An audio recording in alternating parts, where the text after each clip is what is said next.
ഇന്ന് നമ്മൾ രാത്രി ഒന്ന് കോഴിക്കോട് പോയത് കേട്ടോ. കോഴിക്കോട് പോയി വരുമ്പോൾ നല്ല മഴയായിരുന്നു. ചുരത്തിലാണ് നല്ല ബ്ലോക്ക്. അങ്ങനെ നേരെ കൽപ്പറ്റ വന്നൊരു കാപ്പി കുടിക്കാൻ വേണ്ടി വെച്ച് അവിടെ നിർത്തി കേട്ടോ. അവിടെ രാത്രി നല്ല ഭംഗിയാട്ടോ, മഴയെല്ലാം പെയ്ത് നല്ല അടിപൊളി. അങ്ങനെ എന്നെ അത്ഭുതപ്പെടുത്തിയത് ഇവിടുത്തെ ടോയ്ലറ്റ് തന്നെയാണ് കേട്ടോ.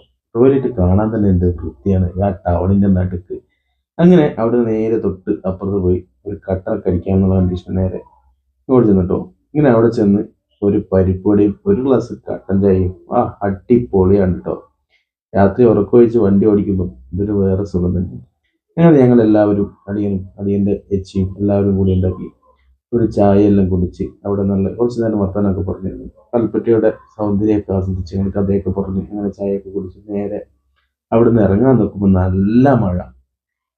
അങ്ങനെ എങ്ങനെയൊക്കെ വണ്ടി കയറി നേരെ നമ്മൾ അവിടെ നിന്ന് നമുക്ക് വരേണ്ടത് മാനന്തവാടിക്കാണ് കേട്ടോ. ഇങ്ങനെ നേരെ മാനന്തവാടിയിലേക്ക് യാത്ര പുറപ്പെടുന്നതിന് മുന്നേ വണ്ടീൻ്റെ അടുത്തേക്ക് എത്തണമല്ലോ.